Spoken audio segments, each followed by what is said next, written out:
मैंने तुम्हें पैसे भेज दिए हैं। तेरा तोहफा तैयार है। तोहफा? कैसा तोहफा?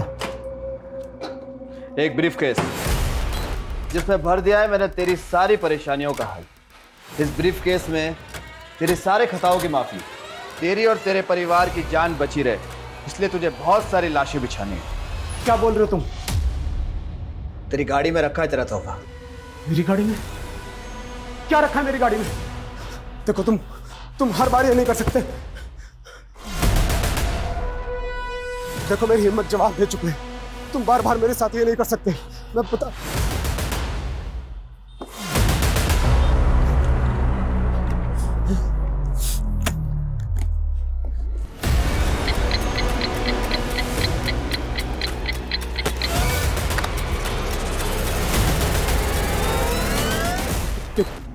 क्या है ये? तुम्हारा तोहफा। इस ब्रीफकेस के 2 लॉक हैं। इस लॉक को दोनों को एक साथ खोलते ही तुम्हारा टाइमर चालू हो जाएगा, जो कि 2 मिनट का है। 120 सेकंड। 120 सेकंड बाद टिक टिक टिक और अगर तुमने इस बॉम्ब को यानी कि इस ब्रीफकेस को 2 मिनट के अंदर बंद कर दिया तो टाइमर भी बंद हो जाएगा। देखो तुम पहले तुम मेरी बात सुनो।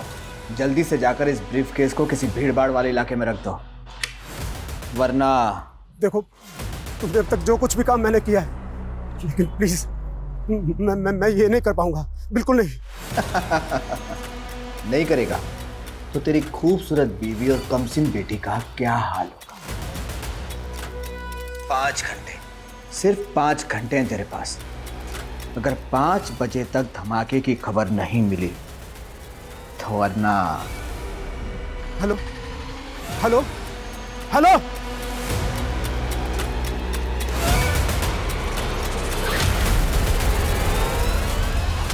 फिर क्या हुआ मम्मा?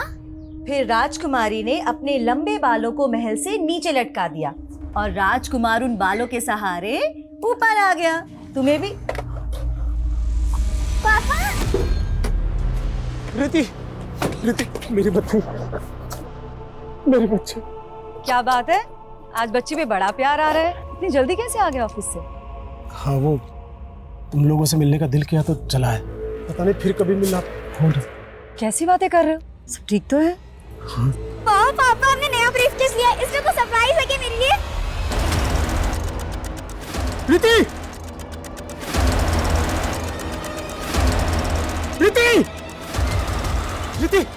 छोड़ो उसे! समझ में नहीं आता है क्या? ऐसे बिना पूछे नहीं उठाते। इतना गुस्सा क्यों कर रहे हो? बच्ची ने ब्रीफकेस उठा लिया तो ऐसे बात करोगे उससे? सॉरी बेटा, सॉरी। अच्छा, आप घर पे ही हैं? वो एक क्लाइंट से मिलने आया था तो सोचा घर होता चलता हूँ। हाँ? क्या जीजा जी, आप तो मुझे देख के ऐसे खिसक रहे हैं जैसे क्रिमिनल हो। अरे क्या हुआ जीजा जी, इतने सीरियस क्यों? मजाक कर रहा हूँ, मजाक। अपनी बहन के साथ करना मजाक। चलता हूँ। अरे घर आ ही गए तो लंच करके जाइए ना। भूख नहीं है, तुम अपने भाई का चाय नाश्ता देखो।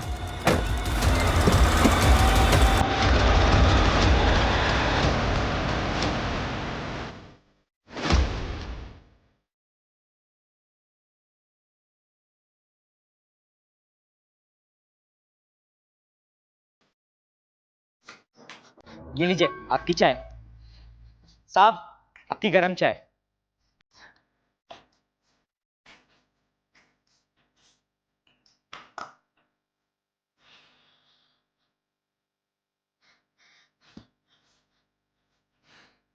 ये क्या हो रहा है?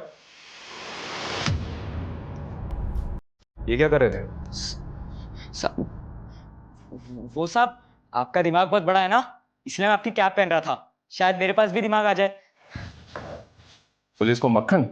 मक्खन नहीं साहब, चाय स्पेशल आपके लिए। आपका हाथ सर पे हो तो एक दिन मैं भी पुलिस वाला बनूंगा।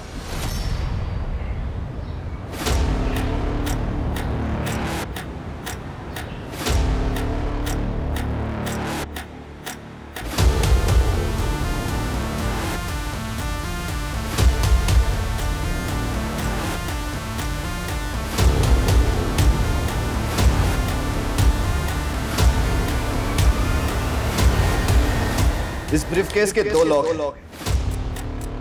इस लॉक को दोनों को एक साथ खोलते ही तुम्हारा टाइमर चालू हो जाएगा।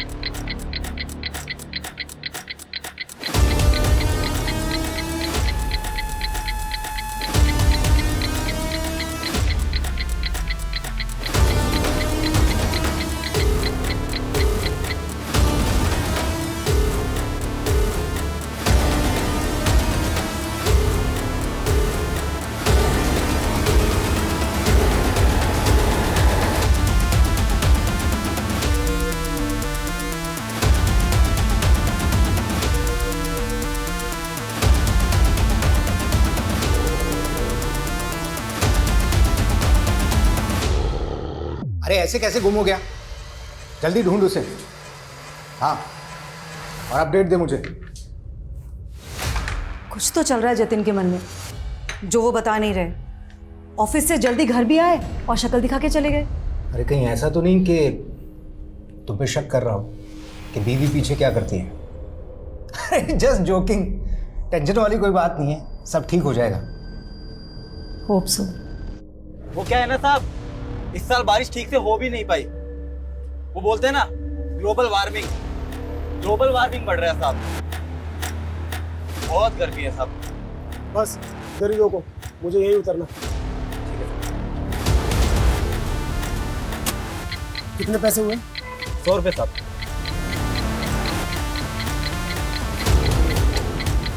ये रखो।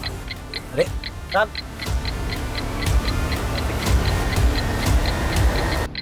अरे साहब आपका ब्रीफकेस।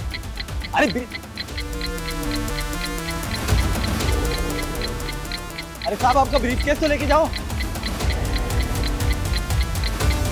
अरे साहब,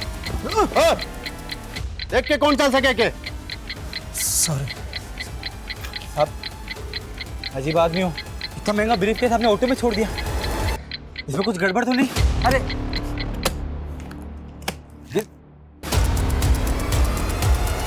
अजीब आदमी।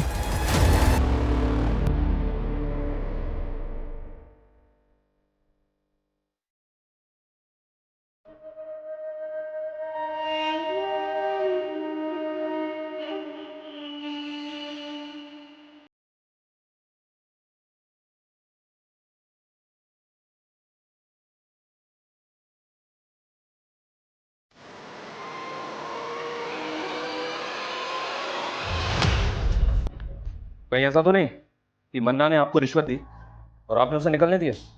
ये आप क्या बोल रहे हैं सर? मेरे पास तो सिर्फ डंडा था। मन्ना तमंचा रखता है साहब, वो मुझे शूट भी कर सकता था। मैं तो बहुत डर गया था साहब। बस यही तो प्रॉब्लम है यादव जी। आप जैसे कई पुलिस वाले इस मन्ना जैसे गुंडों से डरते हैं या फिर पैसा लेके उसको जाने का रास्ता देते हैं। हम पुलिस इधर वहां खड़े खड़े हमारी बातें सुन रहे हैं। हाँ, चाय दे और निकल यहां से।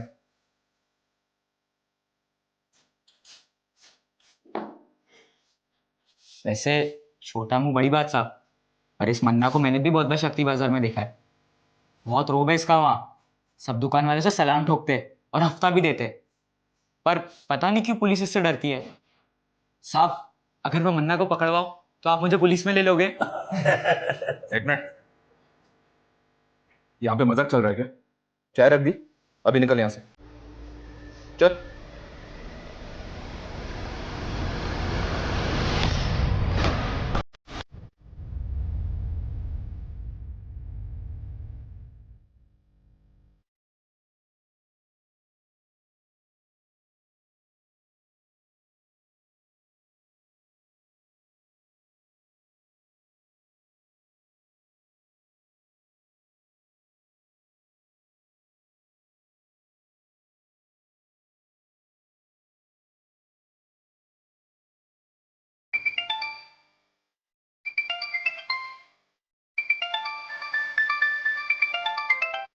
क्या रे, ये धमाके की ब्रेकिंग न्यूज की खबर दिखी नहीं मुझे अभी तक। मैं बेकसूर लोगों को नहीं मार सकता। मैं क्या मैं कलानगर थाने के सामने खड़ा है तो बड़ा चौड़ा हो रहा है तू। सुबह से मेरा शूटर तेरा पीछा कर रहा है।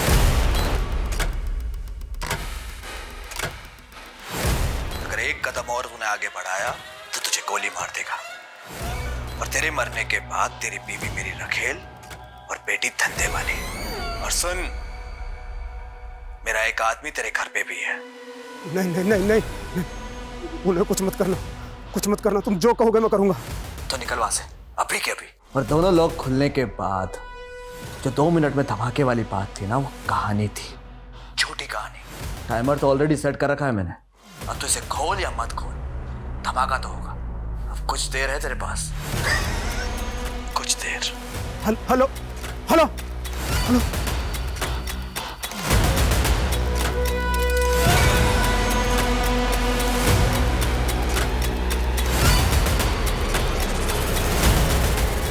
ए, रुक।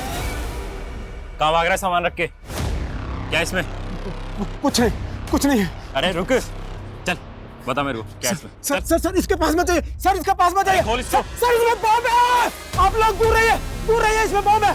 पीछे हट जाइए, ये किसी भी टाइम फट जाएगा। पीछे हट जाइए। अरे रुक, क्या तमाशा ये? Sir sir sir sir please please गोली मत चलाना। ये कभी भी फट जाएगा, इसमें बॉम्ब है। क्या हो रहा है ये? सर हाँ सर सर आप दूर हटे, इसमें बॉम्ब है। पीछे हटो सब पीछे हटो, पीछे हटो। कौन है तू? किसके लिए काम करता है? किसने भेजा तुझे यहाँ? सर सर सर मैं किसी के लिए काम नहीं करता। मेरा नाम जतिन शेखावत है, मैं एक बिजनेसमैन हूँ सर। सर सर मुझे फंसाया जा रहा है सर। कौन फंसा रहा है तुझे? देख, कोई भी कहानी बनाने की जरूरत नहीं है, तेरी बातों में नहीं फंसने वाले हम। ये बता अब तक कितने ब्लास्ट किए तूने?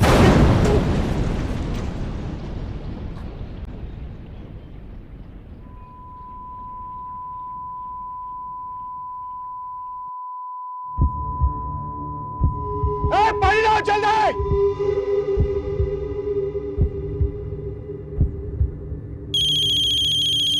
Cheating cheating. हेलो, क्या? सर ये पहले ब्रीफ केस रख के भाग रहा था, फिर कांस्टेबल मिश्रा ने इसे देख लिया तो अपने मजबूर होने की कहानी सुनाने लगा। हाँ सर, ये आदमी बार बार बोले जा रहा था कि मैं बेकसूर हूँ और सूटकेस में बॉम्ब है। ये आदमी अपने आप को एक बिजनेसमैन कह रहा था।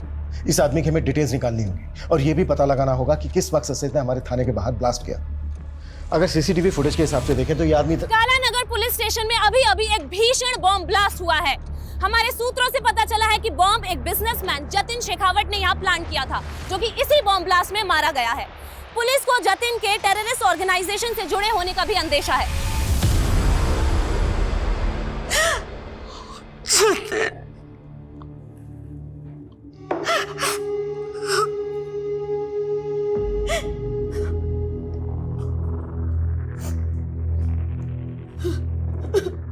किस टेरर ग्रुप के लिए काम करता था तुम्हारा पति?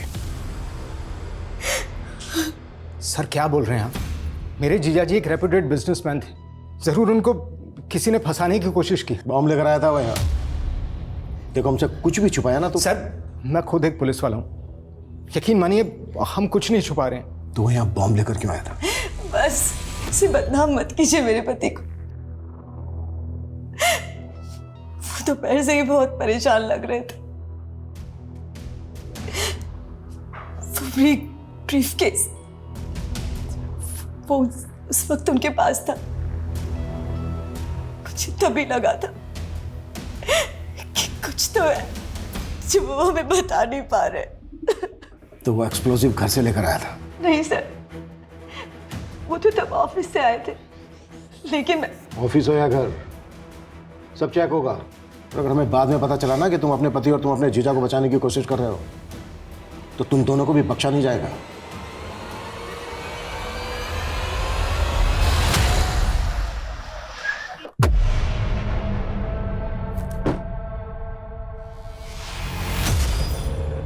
अबे तू कहाँ लेके आ गया मुझे यार? यार मेरा गैराज का काम बाकी बिना वर्दी के मेडल कैसे मिलता है बताता हूँ, देखते जा बस। जो मैं बोलूँ वो करते रहे। साहब, आपका मुर्गा मन्ना यहाँ शक्ति बाजार के रॉयल केक शॉप में, आप आ जाओ जल्दी। क्या रे? पैसा लेने के लिए खुद आना पड़ेगा? मन्ना भाई अभी धंधा बंदा चल रहा है, तो थोड़े से बहुत तो ना धंधा चल रहा है। अरे मन्ना भाई चल रहा है। हाँ मन्ना भाई मुझे ये मैकेनिक चल बाहर खुल गई डिक्की, जल्दी आ, चल चल चल। हफ्ता टाइम पे देना वरना तेरी। डिक्की किसने खोला है?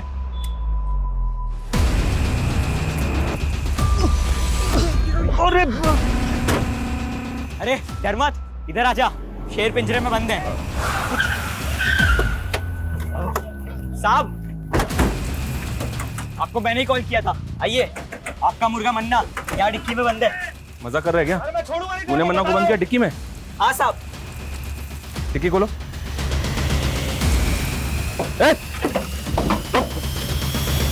साले, कितने तेरे को तो मैं देख लूंगा।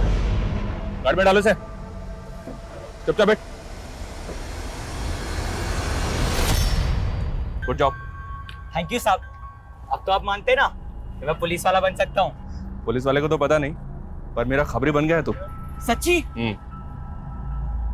तो साहब, अब जल्दी जल्दी बताओ, अभी आगे क्या काम करना है ताकि मैं खबरी से पुलिस वाला बन जाऊं।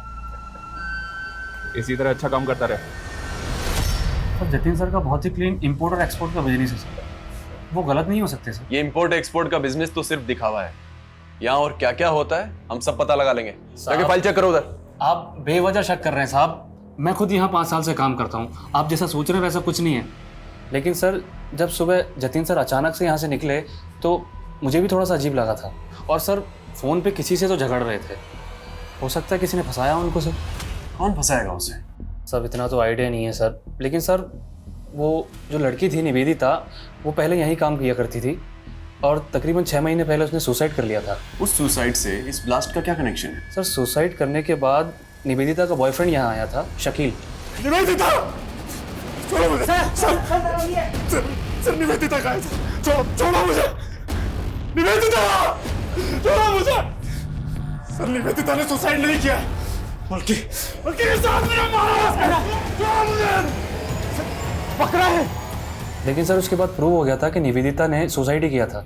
लेकिन उसने सुसाइड क्यों किया? सर, मुझे कैसे पता होगा? जब वो यहाँ काम किया करती थी तो कभी टाइम पे नहीं आई, और हफ्ते में 3-4 बार तो हाफ डे में निकल जाती थी। सर, पता नहीं क्या करती थी ऐसा। और जब सर जतिन सर ने उसको नौकरी से निकालने की धमकी दी तो उसने उल्टा जतिन सर पर ही मोलेस्टेशन का केस लगा दिया था। सर, बहुत अजीब लड़की थी। जतिन के घर उसके ऑफिस से कुछ भी सस्पिशियस नहीं मिला, लेकिन ब्लास्ट में जो बारूद का इस्तेमाल किया गया है वो माइंस ब्लास्ट में इस्तेमाल किया जाता है। पता करो उसके कॉन्ट्रैक्ट में कौन कौन ऐसे लोग थे जो इस तरह की बारूद का उसके लिए बंदोबस्त कर सकते। जी सर, हमें जतिन का फोन मिला है। फोन तो पूरी तरह से डैमेज हो चुका है, लेकिन सर इसमें 2 सिम स्लॉट्स हैं। उनमें से एक स्लॉट में उसकी सिम है जो उसका बिजनेस नंबर था। हमने उसके CDR भी निकाले सर। ब्लास्ट वाले दिन एक नंबर से लगातार उसे कॉल्स आ रहे थे। सर, ऐसा लग रहा है जैसे कि कोई उसे इंस्ट्रक्शन दे रहा हो। अगर जतिन का इंटेंशन ब्लास्ट करने का होता तो अपना बिजनेस नंबर इस्तेमाल क्यों करता? बार बार कह रहा था कि उसको मजबूर किया जा रहा है, मजबूर किया जा रहा है। क्या जतिन वाकई में सच बोल रहा था? लेकिन सर, कोई टेररिस्ट ग्रुप किसी अनजान आदमी से बॉम्ब प्लांट करवाए, ये पॉसिबल है? लेकिन हम टेरर एंगल को रूल आउट नहीं कर सकते। शायद जतिन का स्लीपर सेल की तरह इस्तेमाल किया गया हो। Sleeper cell? वो क्या होता है सर? ये स्लीपर सेल एक तरह से उग्रवादी ही होते हैं जो आम लोगों के बीच में रहकर उग्रवादी गिरोह के लिए काम करते हैं। हमें पता चला है कि कमला नगर में एक ऐसा ही स्लीपर सेल पनप रहा है। कमला नगर? सर, वहां पे तो मेरी झोपड़ी है। जानता हूं, तभी तो ये काम तो मैं दे रहा हूं। उसे ढूंढोगे? आप ऑर्डर दो, क्या करना है? सर, आप ऐसे नाम जानकर किसी को भी उठा लोगे क्या? सर, मैं मानता हूं कि मैंने उस जतिन को मारने की धमकी दी थी क्योंकि उसने मेरी गर्लफ्रेंड के साथ। लेकिन निवेदिता ने जो जतिन पर मोलेस्टेशन का चार्ज लगाया था वो साबित तो नहीं हुआ। हाँ सर, लेकिन निवेदिता के साथ शोषण जरूर हुआ था और उस जतिन की वजह से उसने पहले भी। क्या कर रही हो तुम? छोड़ो मुझे, मर जाना चाहती हूँ मैं। वो मुझे मोलेस्ट करता है और पुलिस वाले मुझे जलील करते हैं। कहते मैंने झूठा केस किया है। सर, जतिन ने अपने पैसे और पावर के बल पे अपने आप को बचा लिया था और उसका साला भी तो पुलिस में है। ऐसा विनोद? हाँ, जानते हैं उसको, वो देख रहा था ये केस। हाँ सर, आपको नहीं लगता है कि उसने अपने जीजा को बचाया होगा? वो हम देख लें, लेकिन पहले तू ये बता, तेरे किसी भी आईडी में तेरे बाप का नाम नहीं है। आया कहाँ से तू? सर, मैं अनाथ हूँ, कानपुर के एक अनाथालय में पला पड़ा। आप चाहे तो पता कर सकते हैं। और निवेदिता? हमें पता चला है उसका अंतिम संस्कार भी तूने किया है। उसकी फैमिली? निवेदिता भी मेरी तरह अकेली और बेसहारा थी और इसी का फायदा उठाकर उस जतिन ने उसे अपना शिकार बनाया।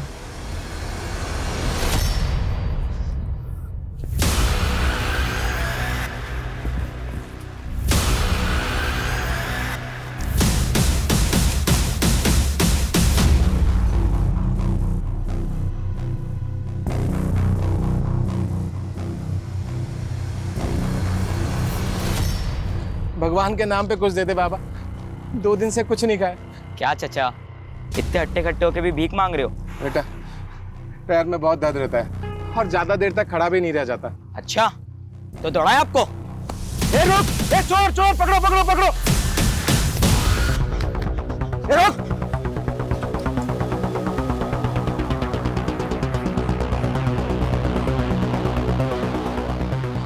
साहब, आपका खबरी वो जमुनानगर के पास जो चौराहा है ना, वहां पे आ जाओ। पक्की खबर है साहब, जल्दी आ जाओ। शाना बनता है? छोड़ो, पुलिस को फोन करता है। छोड़ो। ए रुक, रुक।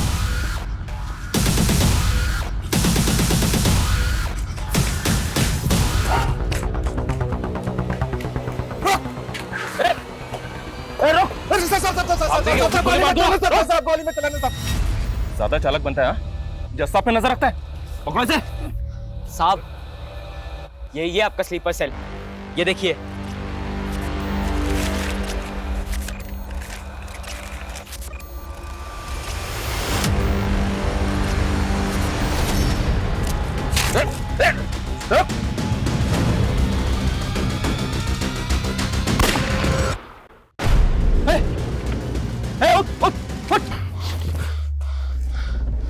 इसको मरना नहीं चाहिए था, इससे पता करना था कि ये किसके लिए काम करता था। अगर निवेदिता झूठी थी तो उसने जतिन के ऑफिस में सुसाइड क्यों किया? क्या फिर वो एक मर्डर था जिसे तुमने सुसाइड साबित किया, जैसे निवेदिता के मोलेस्टेशन के चार्ज को किया था? सर, मैं अपना काम बहुत ईमानदारी से करता हूँ सर, और मैंने अपने जीजाजी को भी एक सस्पेक्ट की तरीके से इन्वेस्टिगेट किया। मैंने उनको कोई रियायत, कोई ढील नहीं दी थी सर। इस लड़की के कहने पर तुम अपने जीजा को अरेस्ट करने आए हो? जीजा हैं आप अपनी जगह पे, लेकिन आपके एम्प्लॉय ने आप पर काफी सीरियस चार्जेस लगाए हैं। इसका कहना है कि आप मॉलेस्ट करते हैं इसे। ये झूठ बोल रही है। अब आपको जो कहना है थाने चलकर कहिएगा। वाह विनोद, आज दिखा दिया ना, जब तू अपनी बहन का सगा नहीं है तो अपने जीजा का क्या होगा? शमा तुम्हारी सगी बहन नहीं है? नहीं सर, हम लोग बचपन में एक ही मोहल्ले में पले बड़े। वो बचपन से मुझे राखी बांधा करती थी। लेकिन सर, ये बात तो बिल्कुल अलग हुई ना। और सर, आखिर में निवेदिता ही झूठी साबित हुई थी और वो किसी को मुंह दिखाने के काबिल नहीं रही, इसलिए उसने सुसाइड कर लिया। फिलहाल जा सकता हूं? सूरज। जी सर। नजर रखो इस पे। ये ऑफिसर मुझे कोई ठीक नहीं लग रहा, और जतिन के कैरेक्टर को भी हमें डीपली समझना होगा। उसकी जिंदगी में कई ऐसे किरदार थे जो अभी तक सामने नहीं आए हैं, उन्हें भी हमें सामने लाना है। Act fast sir.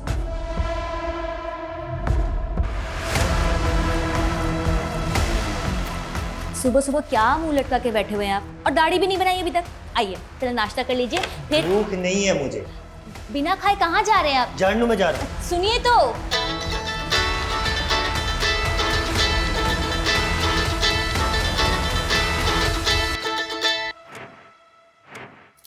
हेलो,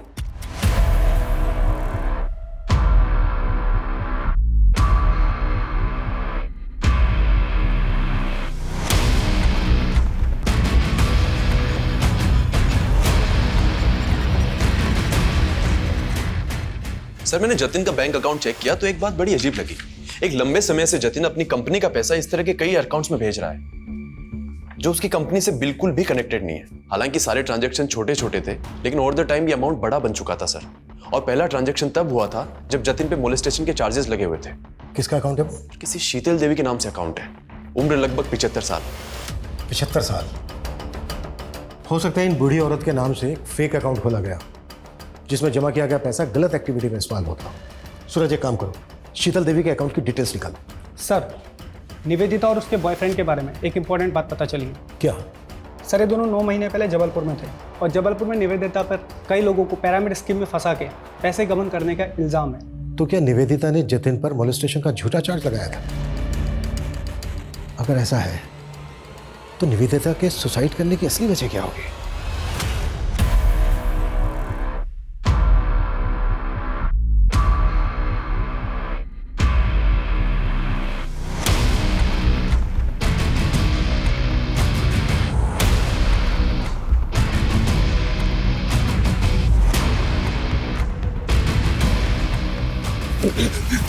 अभी भी वक्त है, बोलते सच। सर बताता हूँ सर मेरा इस पिरामिड स्कीम से कोई लेना देना नहीं है सर। मैं तो बल्कि सर निवेदिता का भी इससे कोई लेना देना नहीं था। उसे तो लगता था कि वो एक फाइनेंस कंपनी में काम कर रही है, और जब एक दिन वो अपने ऑफिस गई और वहाँ पर उसने ताला और अपने इर्द गिर्द गुस्साए लोगों को देखा तो सर उसे कुछ समझ नहीं आया, वो डर गई थी। जब तक उसे सब चीज़ समझ में आई तब तक बहुत देर हो गई थी सर। मौका दिया था मैंने तुझे सच बोलने का। सर मैंने सच बोला है सर। जब तक ये सच ना बोले ना तो साले को।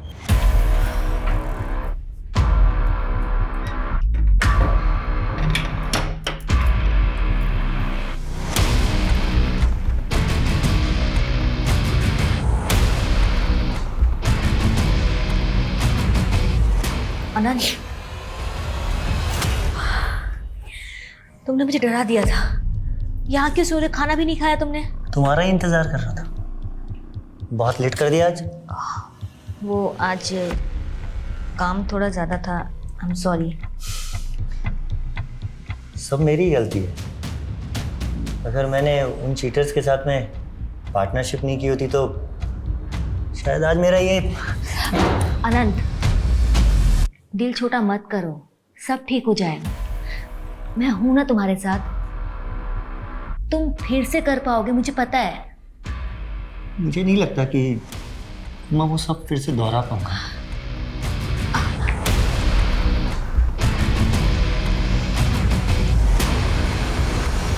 सर जतिन का जो फोन हमें मिला उसमें 2 सिम स्लॉट्स थे। एक स्लॉट में उसका करंट नंबर है और दूसरे में जो नंबर मिला उसके सीडीआर में हमें वंशिका नाम की लड़की का नंबर मिला सर।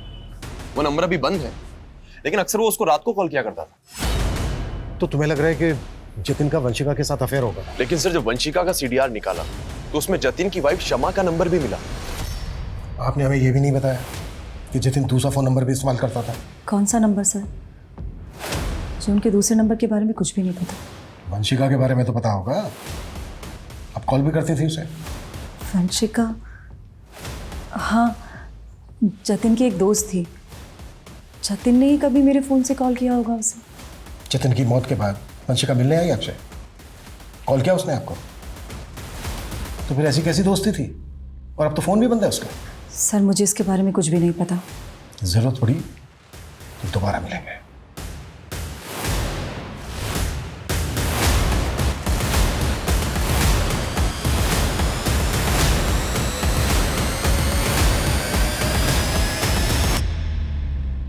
हाँ शमा। वो इंस्पेक्टर आया था, उसे वंशिका के बारे में पता चल गया। तू डर मत, कुछ नहीं होगा। सर ये वही शीतल देवी है जिनके अकाउंट में जतिन लगातार पैसे भेजता रहता था। बैंक वालों का कहना है कि इनका एड्रेस बिजनौर का है, लेकिन काफी टाइम से ये वहां नहीं रह रही। मुझे अभी भी डाउट है कि इस अकाउंट को शीतल देवी ऑपरेट कर रही है या फिर कोई और। सर मैं बाकी डिटेल्स निकलवाता हूँ। सर वंशिका आपसे खुद मिलने आई है। सर आप लोग मेरे पुराने एड्रेस पे गए थे। मेरे एक नेबर से पता चला कि आप लोग मुझे ढूंढ रहे हैं, इसलिए मैं यहाँ पे। आपने अचानक अपना घर बदल लिया, फोन नंबर भी बंद कर दिया, क्यों ऐसा? मैं वहां से जाना नहीं चाहती थी, मुझे मजबूर किया गया। किसने मजबूर किया? जतिन के साथ क्या रिश्ता था तुम्हारा? इतने कॉल्स क्यों होते थे तुम दोनों के बीच? सर मैं जतिन को लाइक करने लगी थी, लेकिन वो मेरी मजबूरी का फायदा उठाकर मेरा शोषण कर रहा था। जतिन एक बॉम्ब ब्लास्ट में इन्वॉल्व था। इस गलतफहमी में मत रहना कि तुम्हारी कोई भी कहानी चल जाएगी।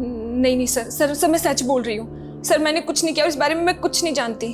सर जतिन ने मेरा वीडियो बनाया और मुझे तब तक इस्तेमाल किया जब तक वो मुझसे बोर नहीं हो गया।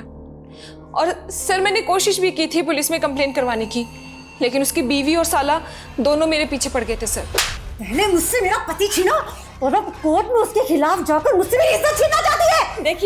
देखिए आप लोग। देख लड़की, जो कुछ हुआ उसे भूल जा। मैं खुद पुलिस हूँ, केस करने से कोई फायदा नहीं होगा। सर मैं बहुत डर गई थी, इसलिए मैंने वो जगह ही छोड़ दी और अपना नंबर बंद करके मैं दिल्ली चली गई। फिलहाल तुम जा सकती हो, जरूरत पड़ी तो फिर बुलाएंगे।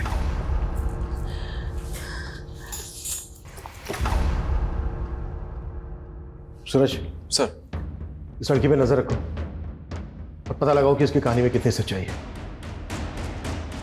निवेदिता ने भी जतिन पर मोलेस्टेशन का चार्ज लगाया था। जतिन की कॉन्टैक्ट लिस्ट में जितनी भी लड़कियां हैं उन सबकी डिटेल निकालो। हो सकता है किसी ने रिवेंज लेने के लिए इस तरह से जतिन का बम ब्लास्ट में इस्तेमाल किया हो। हौसला रखो उस्मान, हम भले ही केस हार गए लेकिन तुम हिम्मत मत हारो, मैं पूरी जान लगा दूंगा। कैसे हार ना मानूं? मैं उस्मान हूं तो मैं झूठा हो गया? हर बार हमारी जमात के साथ नाइंसाफी होती है।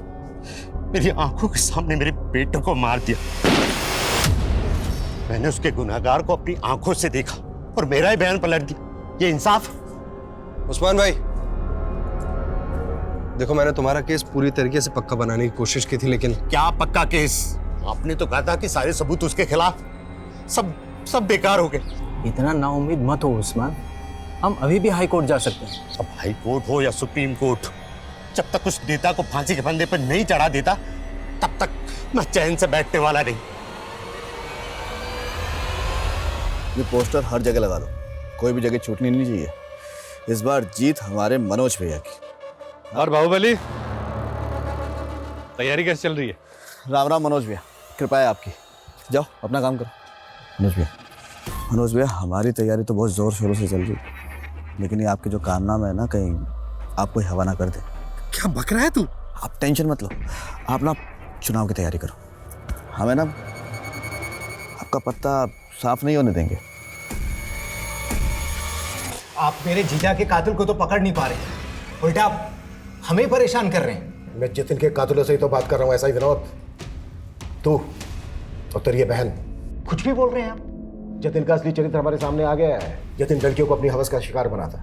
निवेदिता, वंशिका, गीता, स्वीटी, बहुत लंबी लिस्ट है। वो लड़कियों के साथ खिलवाड़ करता और तू बचाता उसको, और उसकी आदतों से बाद में तुम दोनों इतना तंग आ गए कि तुम लोगों ने सोचा कि उसी को हटा देते हैं रास्ते से। क्या कहना चाहते हैं आप कि हमने फोर्स किया उन्हें बॉम्ब रखने के लिए? पर वंशिका को पुलिस कंप्लेंट फाइल ना करने के लिए तो फोर्स किया था ना तुम दोनों ने। देखिए सर, मैं मानती हूँ कि मेरे पति रंगीन मिजाज के थे, पर सर इन सब बातों को बॉम्ब ब्लास्ट से जोड़कर आप बहुत बड़ी भूल कर रहे हैं। हम क्या कर रहे हैं ये हम अच्छी तरह से जानते हैं। तुम दोनों ये बताओ, शीतल देवी कौन है? कौन? शीतल देवी। हम नहीं जानते किसी शीतल देवी को। देखिए सुल्तान भाई, आपके लिए और पार्टी के लिए बहुत काम किया है मैंने। अब पार्टी ने फैसला करके आपको एमपी की दौड़ के लिए लगा दिया और यह एमएलए का टिकट मनोज भाई को दे दिया। मनोज भाई ने आपकी सारी मेहनत पे पानी फेर दी, सब मेहनत खराब कर दी। अगर ये एमएलए का टिकट मुझे मिल जाता ना तो बस।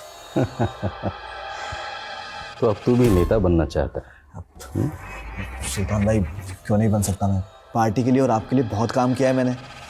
अब देखिए, अगर मनोज भाई ने इस सीट से चुनाव लड़ा ना तो पक्का 100% पार्टी की हार होगी। आप कोई ना कोई जुगाड़ करके ये टिकट मुझे दिला दो ना। ये सब इतना आसान नहीं है कौशिक। पार्टी के टिकट भी पैसे में बिकते हैं। 6 करोड़ का भाव है एमएलए के टिकट का। औकात है तेरी 6 करोड़ देने की?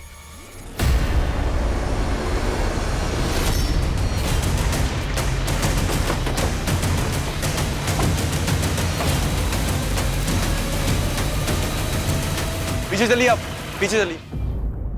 सर, उस्मान का मर्डर सिर्फ इसलिए हुआ क्योंकि वो अपने बेटे आमिर के मर्डर का इंसाफ चाहता था, और आमिर का मर्डर इसलिए हुआ क्योंकि वो अपनी जमात के लिए एक राजनीतिक संगठन बना रहा था। उसका हत्यारा आने वाला चुनाव लड़ रहा है। उस्मान उसे अंदर करवाना चाहता था, और इस पूरे कांड में एक पुलिस वाला उसे घुमा रहा था। मुझे शक है कि इस पुलिस वाले की बात कर रहे हैं आप? ऐसा ही मंगल। तुम उस्मान मर्डर केस में एक फेलो ऑफिसर पे शक कर रहे हो? सर, शक करने की वजह और भी बड़ी है। हो सकता है कि एसआई मंगल का जतिन के केस से भी कोई कनेक्शन हो। व्हाट? जी सर, निवेदिता का एसआई मंगल के साथ में कनेक्शन था। जब निवेदिता का साथ एसआई विनोद ने नहीं दिया तो वो एसआई मंगल के पास चली गई, और उस्मान के बेटे की मौत की जांच भी एसआई मंगल ही कर रहे थे। सर, एक और बात, ये राशि का है। कुछ टाइम पहले इसका रेप और मर्डर हुआ था। मर्डर के पहले ये और इसका पति एसआई मंगल के पास गए थे किसी सिद्धार्थ कनन नाम के आदमी के खिलाफ धोखाधड़ी का मामला दर्ज करवाने। लेकिन इस राशिका का इस सबसे क्या कनेक्शन है? सर, इस राशिका के ऊपर एमएलए मनोज ने हनी ट्रैप का मामला भी दर्ज कराया था, और सर इसके बाद राशिका का रेप और मर्डर भी हो गया था। और सर, इस केस की इन्वेस्टिगेशन एसआई मंगल ही कर रहा था। सर, मुझे तो यह भी लगता है जतिन का मर्डर जिस टेररिस्ट ग्रुप ने किया था, कहीं ना कहीं एसआई मंगल का उनसे हाथ मिला हुआ था। लेकिन सबसे पहले हमें एसआई मंगल के खिलाफ सबूत इकट्ठा करने होंगे, लेकिन ध्यान से और संभल कर। एसआई मंगल को इस बात की भनक तक नहीं लगनी चाहिए कि हम इस केस को इन्वेस्टिगेट कर रहे हैं।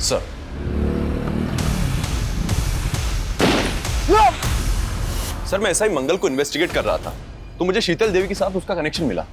एसआई मंगल का शीतल देवी के साथ कनेक्शन? जी सर, एसआई मंगल के साथ में एक अनुज नाम का कांस्टेबल काम किया करता था। शीतल देवी उसी अनुज की नानी है जिसके अकाउंट में जतिन पैसे भेजा करता था। सर आप एक ईमानदार ऑफिसर पर ऐसे संगीन आरोप नहीं लगा सकते हैं। सर मेरा उस ब्लास्ट से कोई लेना देना नहीं है। तेरे साथ काम करने वाले कांस्टेबल अनुज से मिले शीतल देवी जिसकी नानी है, वो अपनी नौकरी और इज्जत बचाने के लिए सरकारी गवाह बनने के लिए तैयार हो गया है और उसकी नानी भी गवाही देंगी कि उनके अकाउंट को तू। सर मैं सच कह रहा हूँ सर, मेरा उस ब्लास्ट से कोई लेना देना नहीं है सर। सर मैं सिर्फ और सिर्फ एक कठपुतली था सर। मुझ पर प्रेशर था 1 करोड़ रुपए इकट्ठा करने का, वरना मेरी जान चली जाती सर। साफ साफ बोल। सर जब निवेदिता मुझसे हेल्प मांगने के लिए आई तो उसने मुझे एक वीडियो दिखाया। उस वीडियो में जतिन और निवेदिता बिस्तर पर साथ थे। मुझे लगा कि वो वीडियो एक बहुत अच्छा साधन हो सकता है जतिन से पैसे उगाही करने का। उस बेसहारा लड़की को तूने इतना अब्यूज किया कि खुदकुशी कर ली उसने। राशिका और उस्मान को भी तू नहीं सर सर मैं सिर्फ और सिर्फ एक कठपुतली था सर। तो कठपुतली ये बोल, तेरी डोर किसके हाथ में है? बोल। नेताजी आप भी कैसी बातें करते हैं? आपका हुक्म मैं कैसे डाल सकता हूं? अरे आप जिसको बोलेंगे मैं उसको अंदर डाल दूंगा। लीजिए आपकी चाय आ गई, लीजिए चाय पीजिए, जाओ। देखिए ऐसी कोई बात नहीं है, आप बिल्कुल बेफिक्र रहिए, आप चाय का आनंद लीजिए। नहीं, प्रताप सर तो पुलिस है, तो ये अंदर कौन उनकी कुर्सी पे? वो नेताजी हैं। नेता पुलिस से बड़े होते हैं, पुलिस इनके इर्द गिर्द घूमती है। अच्छा, फिर तो मुझे पुलिस नहीं नेता बनना है। हमारे विधानसभा क्षेत्र में इतना प्रचार प्रसार करो कि सभी के जुबान पर सिर्फ हमारा नाम होना चाहिए। कौशिक भैया जिंदाबाद, कौशिक भैया जिंदाबाद।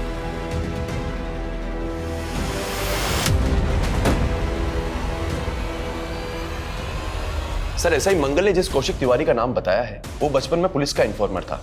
देखते ही देखते पॉलिटिशियन सुल्तान का दिल भी उस पर आ चुका था। उसके सर पर सुल्तान का हाथ है। एमएलए का टिकट भी उसको सुल्तान नहीं दिलवाया सर। अभी कुछ टाइम पहले उस पर अटैक हुआ था जिससे पब्लिक की सिंपैथी उसके साथ हो गई। सर उस पर हाथ डालना आसान नहीं है। जानता हूं थोड़ा मुश्किल है, लेकिन मैंने डीसीपी सर से बात की है। अगर हमारे पास उसके खिलाफ स्ट्रॉन्ग एविडेंस है तो उसका अरेस्ट वारंट हमें जरूर मिलेगा। ऐसा ही मंगल और अनुज के स्टेटमेंट पे आप लोगों को वारंट मिला है, लेकिन आप लोग मेरे खिलाफ अदालत में कुछ प्रूव नहीं कर पाएंगे। जितने दिन मुझे अंदर रखेंगे उतना ही मैं जनता के सामने पॉपुलर हो जाऊंगा और फिर मैं इसे अपने विरोधियों की साजिश साबित कर दूंगा। जैसे तूने खुद पे अटैक करवा के ये साबित कर दिया, और भी बहुत सारे सबूत है हमारे पास तेरे खिलाफ। जतिन जिन शीतल देवी के अकाउंट में पैसे ट्रांसफर करता था, उनके अकाउंट से तेरे चमचों के अकाउंट में पैसा ट्रांसफर होता था। ऐसा ही मंगल को तूने 1 करोड़ रुपए इकट्ठा करने का टारगेट दिया। राशिका, उस्मान का बेटा आमिर, जतिन जिस बम ब्लास्ट में मारा गया। हाँ, मरवाया मैंने सबको। आखिर थे क्या वो मेरे लिए? सिर्फ मोहरे। देखो मैं पहले तुम्हें बहुत पैसे ट्रांसफर कर चुका हूं। अब मेरा और निवेदिता का वीडियो डिलीट करो प्लीज। तेरा तोहफा तैयार है, एक ब्रीफकेस। इस ब्रीफकेस में तेरे सारे खटाओं की माफी है। जतिन से बहुत सारा पैसा वसूलने के बाद मैंने उसका इस्तेमाल करके पॉलिटिशियन मनोज के इलाके में बम धमाका करके उसकी छवि बिगाड़ने का पूरा बंदोबस्त कर लिया था। नेता के जाने के बाद बाहुबली को टिकट मिलता है और मुझे इस टिकट की कीमत अदा करने के लिए 6 करोड़ रुपए की रकम अदा करनी थी। तो मैंने उसी वक्त से अपने सारे जानने वाले पुलिस वाले और गुंडों को जुगाड़ में लगा दिया। उस्मान और उसके बेटे आमिर को भी पॉलिटिक्स में आना था। उस्मान का बेटा अपनी जमात इकट्ठी कर रहा था, लेकिन मनोज नहीं चाहता था कि उसके इलाके में कोई भी संगठन बने जिससे उसका वोट कम हो। लेकिन मनोज को तब तक यह भी नहीं पता था कि जो मैं सब कुछ कर रहा हूं ना, वो उसके लिए नहीं, मेरे लिए कर रहा था। अबे अंधा है क्या? दिखता नहीं तुझे? बेटा दे बेटा, साले बेटा चल बेटा यहाँ से चल। और फिर उसका बाप अपने बेटे को इंसाफ दिलाने के लिए कोर्ट चला गया और इधर पीएसआई मंगल मेरे इशारे पर सबूतों को कमजोर करता रहा और फिर एक दिन केस हार गया। और जब उसने हाई कोर्ट जाने का सोचा तो क्या करता? खत्म तो करना ही था, कर दिया। राशिका को क्यों मारा? राशिका का पति कर्जे में डूब गया था। वो मंगल के पास मदद मांगने के लिए आई थी और मुझे मनोज और अपने विद्रोही नेताओं की छवि बिगाड़ने के लिए एक औरत की जरूरत थी। मदद मांगने आई थी मैं आपसे मंगल जी के कहने पे, और आप कह रहे हैं मुझे दूसरों के साथ सोना होगा? हाँ, सोना होगा। इस सीट पर खड़े होने वाले सारे नेताओं के राज मुझे लाकर देने होंगे। मैं अपने खिलाफ कोई भी कमजोर कड़ी जिंदा नहीं छोड़ना चाहता था, इसलिए राशिका को भी मार दिया।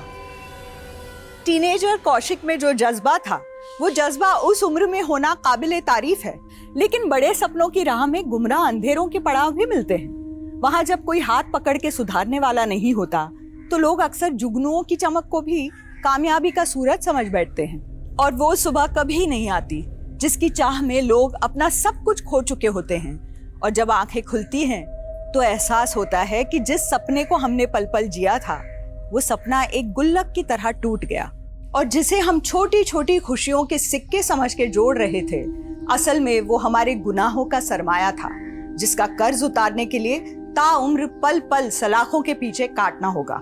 इसी के साथ अब मैं रेणुका शाह ने आपसे विदा लेती हूँ। हम फिर मिलेंगे ऐसी एक कहानी के साथ जो रखेगी आपको सतर्क और जिंदगी को सुरक्षित। तब तक अपना और अपने परिवार का ख्याल रखिए और देखते रहिए क्राइम पेट्रोल सतर्क। जय हिंद।